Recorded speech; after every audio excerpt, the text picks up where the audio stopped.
Сәлеметсіздер ме балалар? Бүгін 61-ші сабақты өтетін боламыз. Жаңа видеоларды көру үшін каналымызға тіркеліп, колокольчик батырмасын басыңыздар. Нәтиже сабақ. Мен не үйрендім? Бірінші жаттығу, мәтінді түсініп оқы. Сәулет кереметтері. Кейбір ғимараттар келушілерді ерекше сәулетімен тамсандырады. Қытайдағы Ұлы Қытай қорғанына жыл сайын миллиондаған саяхатшылар келеді. Ал Үндістандағы Таж-Махал сәулет өнері мен сұлулықтың сөз жетпес ғажап туындысы. Таж-Махал мәрмәрінің түсі маусымнан маусымға дейін сағат сайын өзгеріп отырады деседі. Сұрақтардың көмегімен мәтінге жоспар құр. Сұрақтар: миллиондаған саяхатшылар келетін қорған қалай аталады? Үндістандағы ғажап туынды қалай аталады? Таж-Махалда ненің түсі өзгеріп отырады? Жоспар бойынша Ұлы Қытай қорғаны, Таж-Махал ғажайып туындысы, мәрмәр тастары деп жоспар құруымызға болады.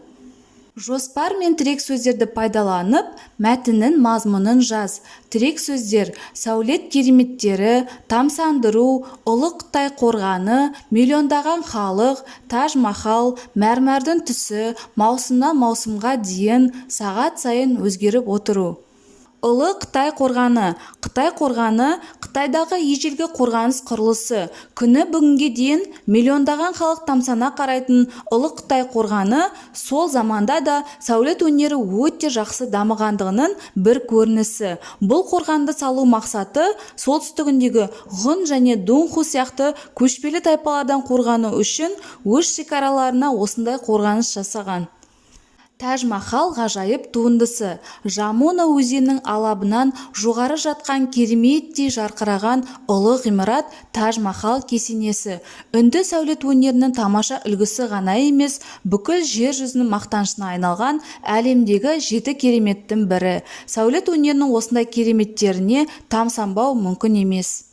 Мәрмәр тастары. 17 ғасырда ақ мәрмәрден салынған мавзолейдің түсі алғашында сарғайып, енді қоңырқай және жасыл тарта бастаған. Мәрмәр тастары маусымнан маусымға сағат сайын түсі өзгеріп жатыр. Бұған ауаның ластануы, құрылыс жұмыстары және ағын сулардан кесенеге тарап жатқан жәндіктер себепші. Екінші жаттығу: сөздерден сөйлем құрап оқы. Оларды сөйлем мүшелеріне талда. Бізде күн бұлттанды, биікке ұшақ көтерілді, кірді, мұғалім түн сыныпқа, қуанды, Динара, ұзарды деген сөздер берілген. Енді осылардан біздер сөйлем құрап жазайық. Күн бұлттанды. Қайтты бұлттанды. Не? Күн. Ұшақ биікке көтерілді. Қайтты? Көтерілді. Не? Ұшақ. Қайда? Биікке. Мұғалім сыныпқа кірді. Не істеді? Кірді. Кім? Мұғалім. Қайда? Сыныпқа. Динара қуанды. Не істеді? Қуанды. Кім? Динара. Түн ұзарды. Не істеді? Ұзарды. Не? Түн.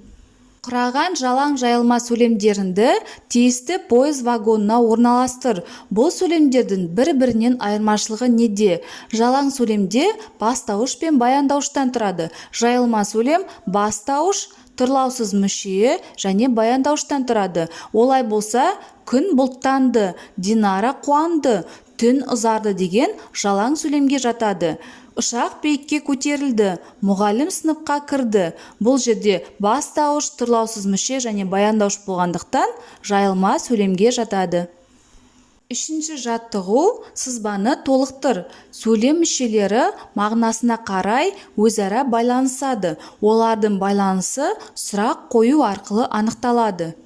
Төртінші жаттығу: мәтіндегі көп нүктенің орнына тұрлаулы мүшелердің бірін қойып оқы. Мен көп нүкте қойылған сөйлемде менің мойныма ұшан теңіз жауапкершілік жүктеледі. Мен сөйлемдегі ойдың иесімін. Менсіз сөйлем басы жоқ серке тәрізді. Кім не деп сұрай келген жан болса, мені көп қиналмай-ақ бірден тауып алады. Рас, кейде көзге түспей жасырынып та қаламын, бірақ ол менің кінәм емес. Яғни, кім не деген сұраққа жауап беретін болса, ол бастауыш дегенді білдіреді. Үшінші сөйлемді сызбамен алмастыр. Мен сөйлемдегі ойдың иесімін. Несімін? Иесімін. Кім? Мен. Ненің иесімін? Сөйлемдегі ойдың. Осымен біздің сабағымыз аяқталды. Каналымыз пайдалы болған болса, лайк басып тіркеліп қойыңыздар. Жаңа видеолар сізге бірінші болып көрінеді.